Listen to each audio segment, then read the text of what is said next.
चले हम मनसा वाचा कर्मणा से वहां जहां वेदव्यास जी की लेखनी हम सबों को लेकर चल रही है। बड़ी सुंदर शब्द चित्रों की झांकी केवल मानस पटल पर ही अंकित करने लायक नहीं है, बल्कि हृदय में भी हृदयांगम कराने लायक है। सप्तदिवसीय भागवत ज्ञान यज्ञ का संकल्पित प्रथम दिवस, दुनिया की मात्र प्रथम और अंतिम एक ही कथा है, भागवत कथा, जिसके श्रवण मात्र से हमारा उद्धार हो जाता है। राम कथा जब तक हम जीवन में उतारेंगे नहीं, तब तक हमारा उद्धार नहीं होगा। लेकिन भागवत कथा केवल मनसा वाचा कर्मणा से कही जाए और मनसा वाचा कर्मणा से सुनी जाए तो 7 दिन में ही उद्धार की यह कथा गारंटी देती है। राम और कृष्ण के जीवन में बस थोड़ा सा अंतर है। राम हमें ये सिखाते हैं कैसे रहा जाता है, और भगवान कृष्ण ये सिखाते हैं कि कैसे रखा जाता है। ये दो क्रिया यदि हमें आ जाए तो जीवन सर्वोत्तम निश्चित है कि होगा। भागवत कथा कैसी है? निगम कल्पतरोर्गलितं फलम् सुखमुखादमृत द्रव संयुतम् पीबतं भागवतं रसमालयम् मुहुराहो रसिका भूमि भावुका। वेद रूपी वृक्ष का श्रीमद् भागवत पका हुआ फल है, न कच्चा है न पिलपिला है, पूर्ण पका हुआ है। किसी ने कहा कि पूर्ण पका हुआ फल यदि पेड़ से टपकता है, धरती पर सीधे गिरता है तो वह फट जाता है, लेकिन यह फल वेद रूपी वृक्ष से टपका तो सीधे धरती पर नहीं आया, शाखा पर शाखा, डाली पर डाली, अटकते हुए लटकते हुए टपका। सबसे पहले यह भगवान विष्णु के पेड़ पर लटका। सबसे पहले कौन भागवत किया, उसके बाद कौन किया, क्रम है। भगवान विष्णु के पेड़ से जब टपका तो ब्रह्मा के डाली पर लटका, और ब्रह्मा के डाली से जब टपका तो नारद रूपी शाखा पर अटका। नारद रूपी शाखा से जब टपका तो व्यास रूपी डाली पर लटका, और जब व्यास रूपी डाली से यह टपका तो सुखदेव रूपी शाखा पर लटका। सुखदेव रूपी शाखा से जब टपका तब सनई सनई अखंड परीक्षित रूपी धरती पर आया। सबसे पहले भगवान विष्णु ने ब्रह्मा को श्रीमद् भागवत कथा सुनाई। ब्रह्मा जी ने नारद जी को सुनाई, नारद जी ने व्यास जी को सुनाई, व्यास जी ने सुखदेव को यह कथा सुनाई और सुखदेव जी ने यह भागवत कथा परीक्षित को सुनाई।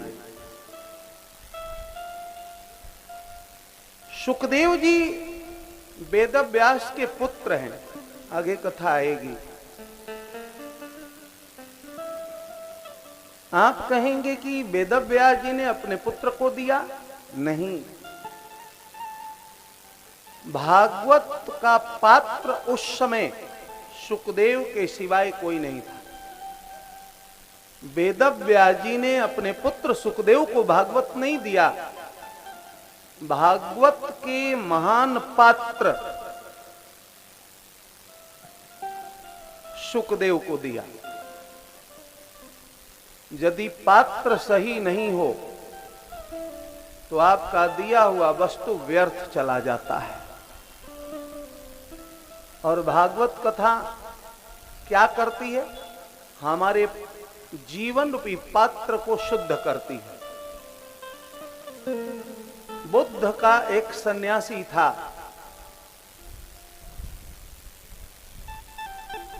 एक घर पर जाकर रोज भिक्षा लेता था। घर वाले ने कहा कि रोज भिक्षा देता हूं, बाबा तुम हमारे ऊपर कृपा नहीं करते हो, आशीर्वाद नहीं देते हो। बुद्ध का शिष्य सिद्ध था, वो जानता था कि आज उसके घर पर खीर बना है।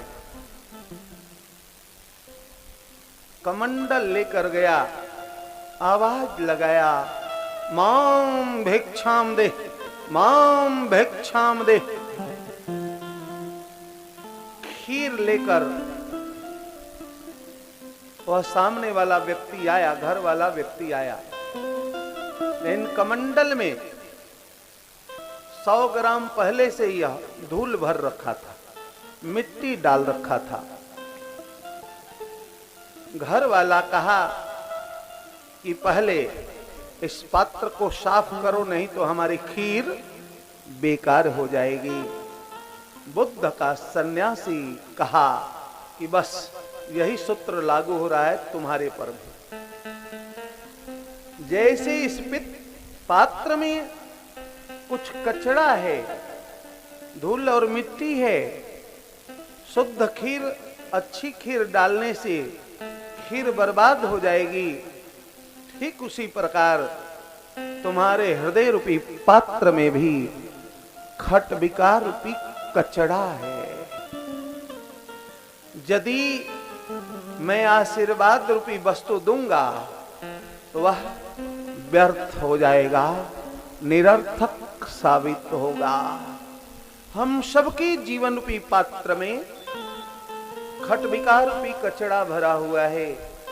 खट विकार क्या है? 6 विकार, काम, क्रोध, लोभ, मोह, मद और मत्सर। ये जब तक साफ नहीं होगा तब तक हमारे हृदय रूपी पात्र में कृष्ण रूपी खीर आएगी नहीं। हमें उस पात्र को साफ करने के लिए श्रीमद् भागवत कथा श्रवण करें।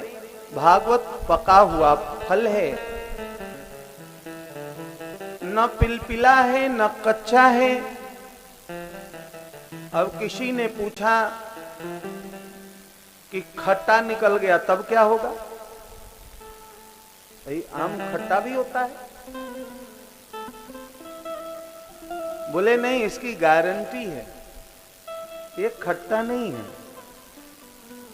जैसे दूध और पानी को बताने के लिए थर्मामीटर लगता है, वैसे फल का थर्मामीटर क्या है जानते हो आप? फल का थर्मामीटर कौन है? तोता। आप देखे होंगे, एक ही डाल पर एक मीठा और एक फीका फल लगा हो, लेकिन जो तोता होता है उसी में ठोर मारता है जो मीठा होगा। वो खट्टा और फीका फल में ठोर सबसे बड़ा थर्मामीटर होता है। तो यह फल फीका नहीं है, इसकी गारंटी क्या है? सुख मुखादमृत द्रव। सुखदेव जी का जो ठोर लगा है, सुखदेव के मुख से यह कथा निःसृत है, प्रवाहित है। यदि खट्टी होती तो यह फल में ठोर सुखदेव रूपी सुगे का नहीं लगता। अब आगे कहेंगे कि गलती लिखा है। ऊपर लिखा है गलितम फलम, पका हुआ फल, और नीचे क्या लिखा है? पीबतम। अब मैं कहूं कि सेव पी जाओ, व्याकरण की अशुद्धि होगी ना। फल बाबा पिया नहीं जाता, फल तो खाया जाता है। लेकिन इसमें लिखा गया है गलितम फलम के बाद पीबतम भागवतम। किसी ने कहा रुको, थोड़ा आगे बढ़ो। आगे क्या लिखा है? रसमालयम। पीबतम भागवतम रसमालयम।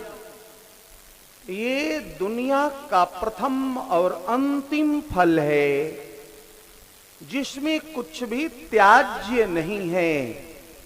मतलब न गुठली है और न ही छिलका है। भाई छिलका हो तब न छिलका त्याज्य होता है, गुठली हो तब न वह त्याज्य होती है। ये रस से परिपूर्ण है और रस खाया नहीं जाता। रस तो गन्ने का रस, मौसम्बी का रस, सेव का रस पिया जाता है। इसलिए ग्रंथकार लिखते हैं पीबतम भागवतम रसमालयम। अब किसी ने पूछा महाराज कब तक पिए, कब तक पिए? व्यास गद्दी कहती है जब तक जियो तब तक पियो। कब तक पिए महाराज? आलयम लयम मोक्षम पर्यंतम पीबतम। आलयम लयम मोक्षम पर्यंतम पीबतम। जब तक मोक्ष की प्राप्ति न हो जाए तब तक। कल महात्म्य में बताया था सदा सेव्या श्रीमद् भगवती कथा। दो बार सदा आया है, सदा सेव्या। तो उसके आधार पर आलयम लयम मोक्षम पर्यंतम पीबतम। जब तक मोक्ष की प्राप्ति न हो जाए तब तक यह कथा पीते रहना चाहिए।